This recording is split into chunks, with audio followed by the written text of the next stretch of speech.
Now we're thrilled to be joined by Natalia Sylvester. Natalia was born in Lima, Peru, and grew up in Florida and Texas. Her first novel, Chasing the Sun, was named Best Debut Book of 2014 by Latinidad. Her 2018 novel, Everyone Knows You Go Home, won an International Latino Book Award, the Jesse H. Jones Award for Best Work of Fiction from the Texas Institute of Letters, and was named a Best Book of 2018 by Real Simple Magazine. She works as a freelance writer in Texas, and her writing appears in the New York Times, Bustle, Catapult, Electric Literature, and Latina Magazine, McSweeney's Publishing, and the Austin American Statesman. Natalia's debut YA novel, Running, is out now from Clarion Books. Welcome to the show. Thanks so much for having me. Okay, so we are a political and a literary podcast, and we've just been talking to Lacey Johnson about the politics of Texas and how they contributed to the blackout crisis there, among other things. But we want to start by talking to you about the literary side of Texas. You grew up in Texas and in Florida, and you live and write in Texas now. So what does it mean to be a Texas writer, and is there such a thing? Yeah, I was really fascinated by this question because I think, I had to really think hard about it. I was just like, do I self-identify as a Texas writer, and what does it mean? I think I both do and don't, and it's very personal for each person, right? But I think that, and by that I mean I do, and that I understand how important it is for me and other, writers of color like me to really take up space and also claim this as our own, given the ways we've often been so violently left out of that mythological Texas identity, right? But I'm not completely comfortable with thinking about it as a reaction to that, because that's still really centering this white, just like this white supremacist created identity that continues to be glorified over time in Texas history, right? So I think ultimately, because so much of Texas history is rooted in this exceptionalism, that I'm only comfortable in self-identifying as a Texas writer as long as it doesn't take away any other part of my identity and make sure and it's, I am also a Peruvian, I'm a Latinx writer, I'm an immigrant, I'm a woman, I am a Florida and Texas writer, and all of these spaces and identities are equally valid, and they're equally places where I should feel at home in, and that I do. And so I think I would be equally uncomfortable with any of them being taken away, but also with any of them being seen as the sole thing that identifies me, if that makes sense. Well, you're talking about that. I mean, that's the thing that I thought about when I was thinking about this podcast, is that there's the cliche of the Texas writer, right? And everyone, I think, and it's related to race and to also to gender. I mean, I think, people think of Larry McMurtry and Lonesome Dove, I think, is the book that outsiders from Texas, or maybe white readers from Texas, not in Texas, think of when they think of Texas. But there's also Cormac McCarthy, there's James Michener, I like James Michener. He's very, he gave a Michener Award that I won when I was in grad school, and he's done a lot of things for literature. But there's still this tradition that writing about Texas means writing about cowboys, and for the most part being white. But, Texas is not like that anymore. And I just wonder how much is that still alive as a tradition, do you think? Yeah, well, I think also it's not that it isn't like that anymore. It's also that it never was. Yeah, that's true. It's just whose voices got to be centered, right? Because Texas, and like all land in the US, was indigenous land first, and then it was colonized and, part of Mexico, and then it was its own country for a bit. And, so it has this really long history of, again, just this violence of white supremacy, and the notion of each man for his own, right? And we hear about the Texas Rangers, and there are some who would love to consider them heroes in Texas history, but really they were agents of state-sanctioned violence against the Mexican population here, right? And people who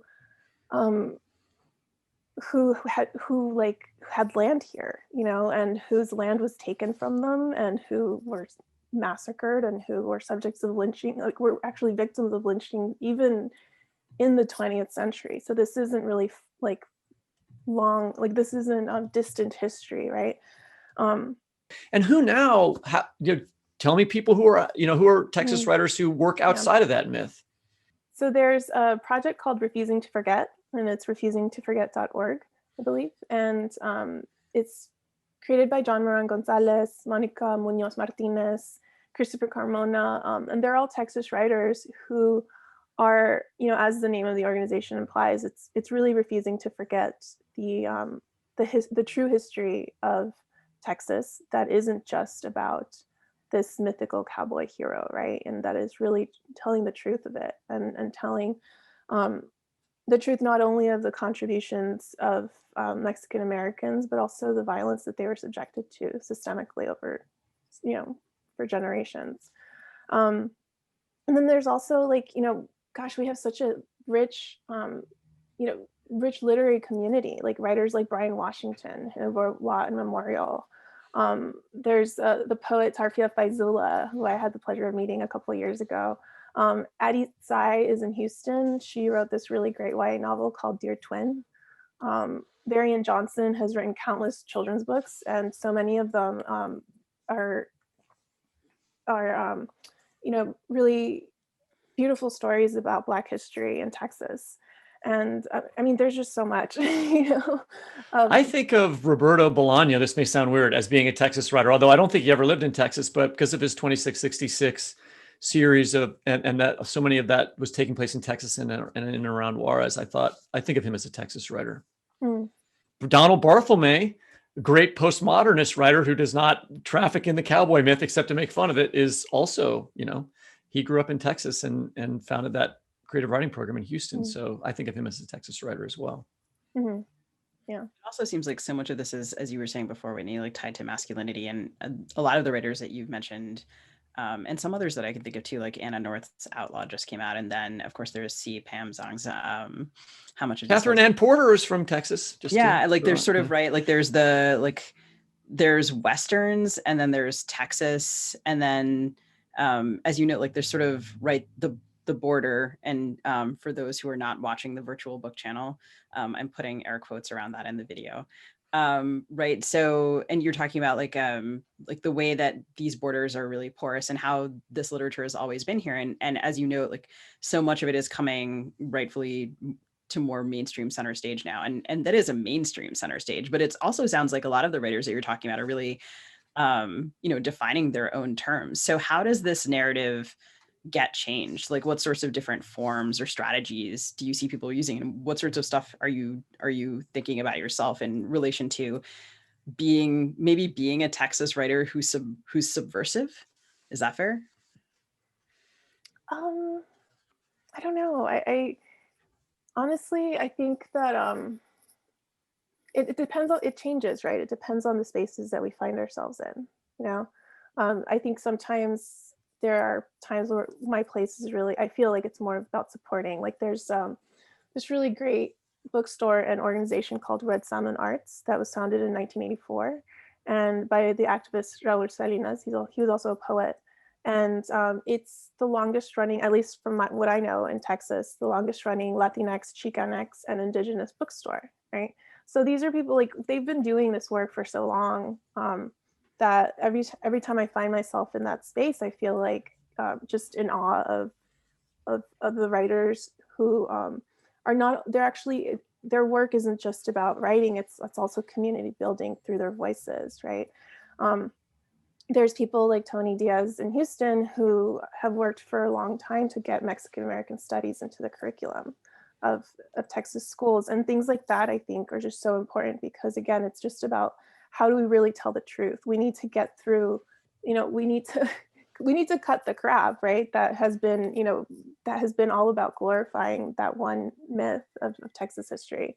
You mean the independent, exceptionalist, rugged individualist, Chuck Norris, Jerry World, Texas Ranger thing, right? Is that what you're talking about? Yeah, I mean, exactly. Yeah. But that has an effect. It's having a policy effect now. I mean, I feel like that's why Texas has the separate electric grid. That's why the power outage disaster happened. That's why Greg Abbott, your governor, just decided to end the mask mandate. That's all part of that narrative, is it not?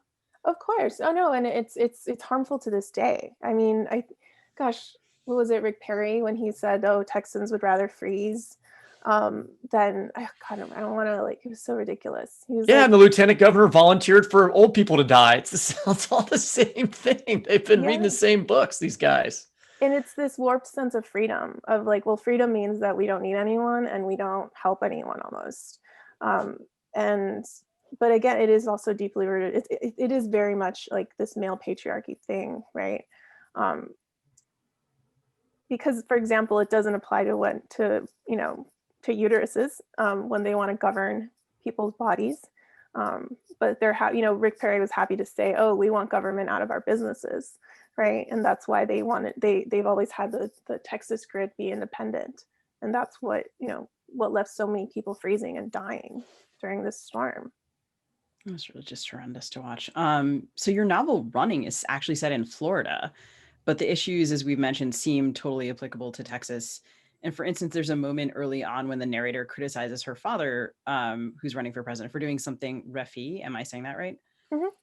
Meaning like a refugee. And her father gets angry with her, asking her what people will think if she uses that kind of language. When will states like Florida or Texas stop being angry or embarrassed about diversity and the role immigration plays in the culture and the economy and start seeing this as an asset? And how does that create a new narrative? Yeah, I think, well, first, I just want to make sure it's important, I think, also to be like specific in that, because for example, that example of the use of refi in Running, right? That's something that is used really openly and freely within Latinx communities. And even within our communities, there is this sense of oppression and privilege that is at play when we try to separate ourselves from those who did it the right way and the wrong way. And I say that in air quotes, right? Those who came here in the right way and in the wrong way. And so that term that, like, from the beginning of the book is there, like, I was just like, I wanted to, I guess that was really my way of also saying, like, we're not, just because we have experienced oppression doesn't mean that we can't further perpetuate it. So it's not only important for us to say, oh, hey, when can the states like Florida and Texas embrace the diversity, but it's also like, even within our own communities, we're perpetuating these same harms.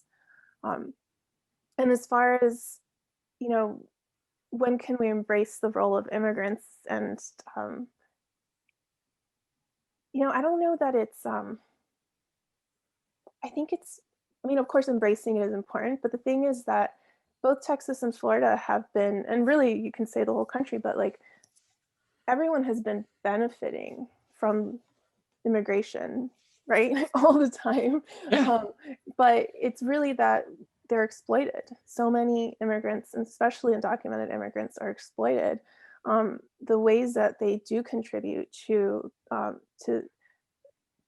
sadly, like, the ways that we talk about it is often framed in this capitalistic way of like, look how much taxes they're paying, look how much they contribute to our economy. And by that same token, we don't talk about how that's only happening through their exploitation, right? So There's a reason why the Chamber of Commerce across the country are usually pro-immigration, because they understand that this is a low-paid workforce that they can use. Yeah. And that seems like something that's especially evident. In the pandemic, basically every time I buy something, I'm like, who put this in the box? Who taped it shut? Who mailed it to me? Who delivered it? And disproportionately, of course, those are Black and Indigenous folks and people of color, and a lot of immigrants, including here in Minnesota. Yeah. And I think you rightfully call out, the capitalist language, which is everywhere. Well, it's Yeah, go ahead. No, and also just, but I do think the pandemic has introduced this interesting language, or this interesting language into our vocabulary of who's essential, right? And the horror of realizing that those who are most essential are still not protected. And I'm hoping that that'll change, that we can start to see that we have, like, people who have, farmers can't stop picking our food. We're only surviving because of them, right? In the same way that we're surviving also because of those in the medical community and those who are working in service industry jobs that are mostly held by Black, Indigenous, and people of color. So it's such a juxtaposition to me of the ways we talk about who is essential and who isn't, and yet who is being protected and who isn't. Well, I think, I think one of the great things about America is the fact that we have lots of immigrants here, and that it's a country of immigrants, and that is the thing that is one of its best traditions. But I do want to talk a little bit about in Texas in the last presidential election. The Latinx vote was much more Trump, who's a very anti-immigrant person, than it was in some other places, and that has been one of the big stories to come out of the election. I wondered if you had thought about that, talked about it, had and could tell us what you thought happened there. Yeah, I think well, first of all, it was surprising only to those, like it was actually very frustrating to me, not just that it happened, but also that it was not surprising to anyone within the Latinx community. At least anyone who is honest and looking around our community and seeing that racism exists within our community. The desire to align ourselves with whiteness exists deeply. Anti-Blackness, anti-indigeneity, all of these things are what caused, all these Latinx people to vote for Trump. And it wasn't, sadly, a surprise to me. I saw it not only in 2016, and we saw it in 2020, but like, if any of us are being really honest about those in our community, like, it's always been there. It's a surprise to, a supposed mainstream audience, because we get spoken about as if we are this monolithic group whose top priority and political views would only be immigration and would only be, in the interests of immigrants of all backgrounds, rather than people who really maybe can say they're pro-immigration, but again, still only centering and looking in the interest of those who are most privileged. So to me, it was actually more frustrating that it was treated as such a surprise, because it's part of that conversation we've been having for the longest time of just wanting to be heard and seen for the diverse community that we are. And feeling like the only voices that really get to be heard when we talk, within our community are those that, like, we only get seen through this lens of suffering and through this lens of oppression and immigration.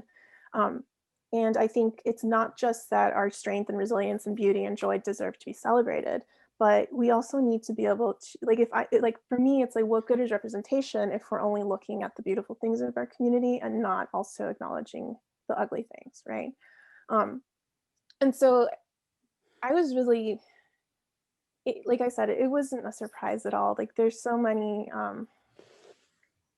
there's like, we are a community that comes from people of all backgrounds, races, Asian Latinx people, Black Latinx people, white Latinx people, people who are who have Indigenous roots. Many of us are actually a mixture of everything, as diasporas go, like, because it is a diaspora. But also, even just based on the countries we come from, we enjoy different privileges, different even life experiences, as you can imagine. And all of that really can't be just described in one sentence or one vote, right? And so the fact that was ignored for so long seemed to surprise a lot of people, but I was never surprised that a lot of people in the Latinx community would actually vote against. It's not even saying voting against their own interests, because if you say, well, you're then assuming that, like, one Latinx person is the same as another, right? And it just deserves to be looked at through the very nuanced lens that has shaped it.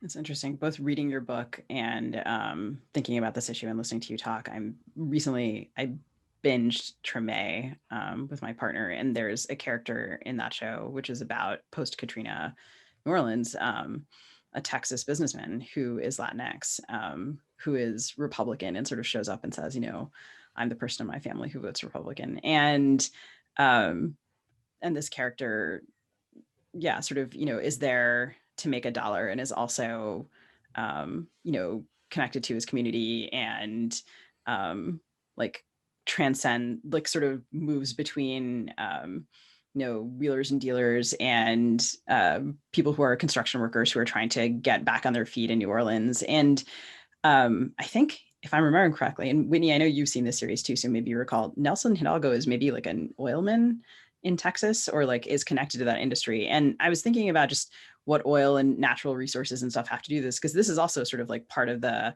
as you say, so-called mainstream narrative of Texas. There's oil, there's cattle, and a lot of wealth and capitalism associated with this.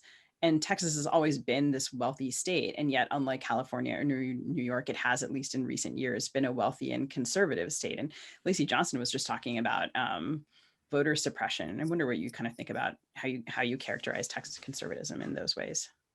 Yeah, I think it's an illusion. And I would say, I would echo Lacey Johnson. If you actually do look at the numbers, we're not a conservative state. There's been study after study that we're, if not purple, then in some cases blue. But the voter suppression, the ways that our redistricting has happened, if you ever look at those maps, like I remember seeing the map of my own district, and it's just like I can't even describe what the shape is, but it's just so clearly drawn to make sure that those voting blocks come out red, right? And not only that, but even cities like it's not just about the voter suppression that has historically, again, disenfranchised voters of color, but it's deeply segregated. I live in Austin, and Austin prides itself on being this very proudly progressive city. When you look at the history of Austin, it is systemically, there's such a sharp line that is actually a highway that divides East and West Austin. It's just so deeply segregated. It was all built along, the redlining was just, you can really just trace it and see how it's still causing so much harm today and pushing out, the communities that are being pushed out more and more in Austin are always Black and Latinx populations. So I don't see Texas as a conservative state. I see it as a state that's unwilling to give up the power that they have enjoyed for so long through very dubious practices. And it's just, it's hard to see when things like the storm happened last week for people to kind of just poke fun at Texas and be like, oh, that's what you all get, for voting the way you do, when there are people who are every day trying to change that. Listening to both you and Lacey talk, I can't help but think of Georgia, where, I think so many people kind of stood up and cheered when so many organizers worked hard and flipped that state. And now, of course, are facing new legislation to make voting harder once again. It is interesting to me that both of them, Sugi, have said, we're tired of people saying that we deserve this. So yeah. I want to make clear, we are not saying that. When we say what the fuck Texas, we are wondering what's going on down there. We certainly do not view you as responsible for things that Greg Abbott is doing. No, I know. Greg Abbott thinks Greg Abbott is responsible for things that Greg Abbott is doing. But I'm really eager to talk about Running also, because I just really enjoyed reading it. One of my favorite books when I was little. I'm so curious about whether you've read this. Have you ever read Ellen Emerson White's The President's Daughter? No, I haven't. When I was little, I was really obsessed with this book. And I also grew up in the DC area. So anytime there's the political. Sugi has talked about this book on 15 different episodes of this podcast. I'm trying to get it into the show notes for anyway. So reading them, thinking about these books together was really fun. And also just your character is great. And the story is great. And it features an ambitious Cuban-American politician who's running for president.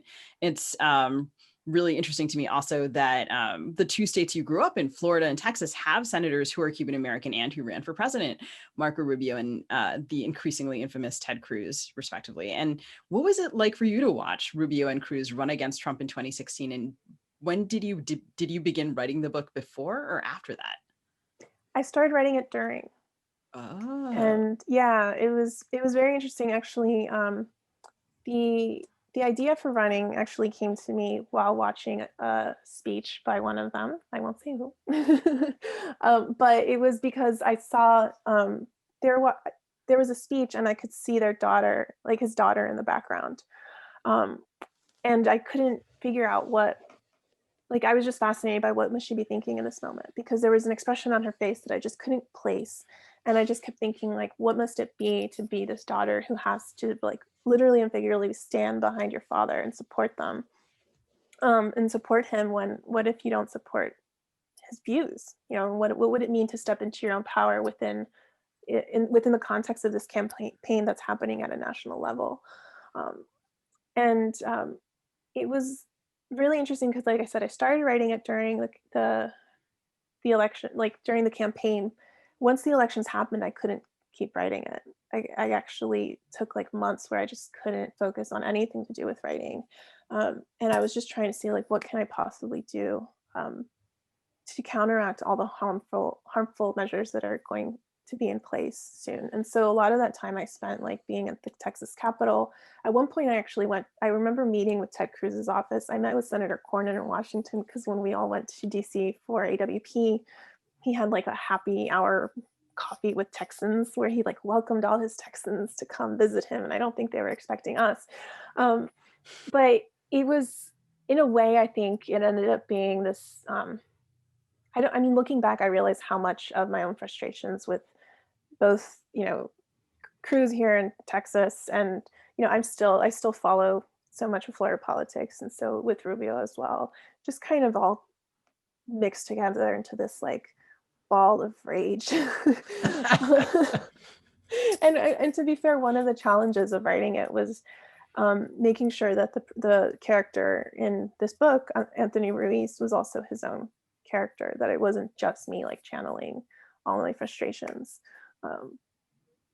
into this. And the book has I also think the book is funny, and that doesn't read like a ball of rage to me. I mean, it's very smart, I want to make sure that our listeners know that.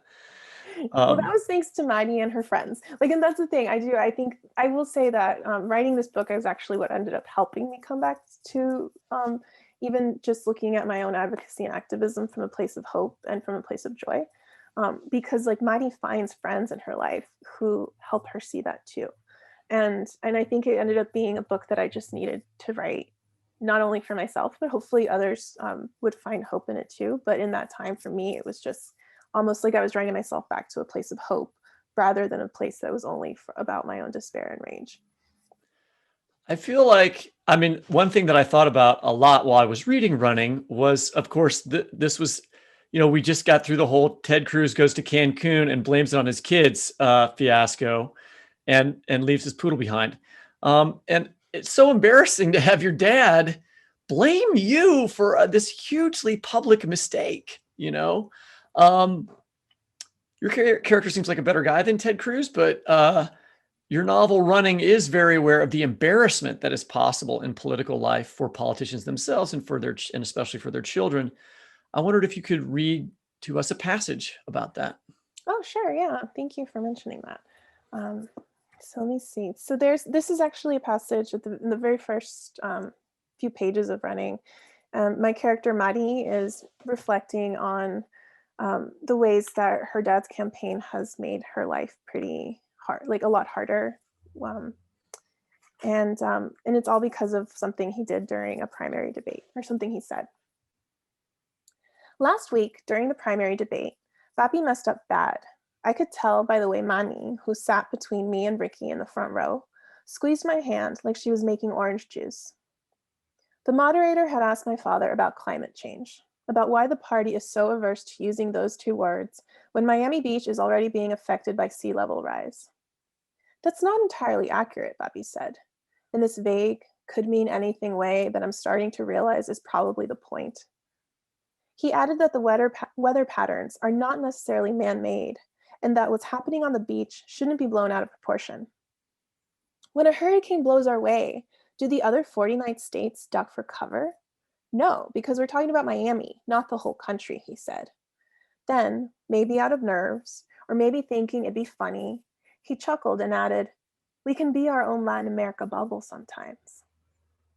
By the end of the debate, Hashtag Bubble Boy Ruiz was trending, and people from both political parties were saying that comments like my dad's are what enable our government to abandon its own people in times of crisis, like they did Puerto Rico after Hurricane Maria. Others were calling his Latin America soundbite controversial and insensitive, which everyone knows is code for racist. Joe started freaking out that my dad's campaign would have to go into crisis mode. Jesus, he said, he just made all of South Florida think he doesn't think they count, is what he kept repeating over and over. The primary elections are less than a month away. Other states like Arizona and Illinois are voting on the same day, but my father's team is hyper-focused on Florida because for him, it's make or break. He can't win the GOP presidential nomination without winning his home state. It's worth way more votes than most. Pissing off the city with his highest number of supporters was a really stupid move. Even the kids at school were upset. In the hall, I counted 4 girls who walked by me popping their gum in huge, loud bubbles. Ignore them, V.V said. They'll be over by tomorrow. They're so full of shit, pretending they care about politics. But it's been 5 days, and things have only gotten worse. I click on the hashtag and scroll. People accuse my father of turning his back on his own community. A headline from the Miami Herald reads, Ruiz burst his own bubble among Hispanic voters. An opinion piece is titled, Here's Why Senator Ruiz's Comments Perpetuate White Supremacy. One of the most popular tweets, a thread shared 22,000 times and counting, is by Jackie Velez, a senior at our school. She has a huge following because she's the editor of the school paper, and she interned at Teen Vogue one summer. The only person in a bubble is at Senator Ruiz. He seems to have forgotten that Latinx people are Americans too. What makes him think we'll support him at the polls when he so easily turns his back on his own community? I'll stop there. Thank you so much, Natalia. That is really good. It's just a really interesting book. I encourage, we both encourage our listeners to go check out your novel Running and the rest of your work. And thank you for joining us today. Yeah, thank you so much for having me. It was really fun.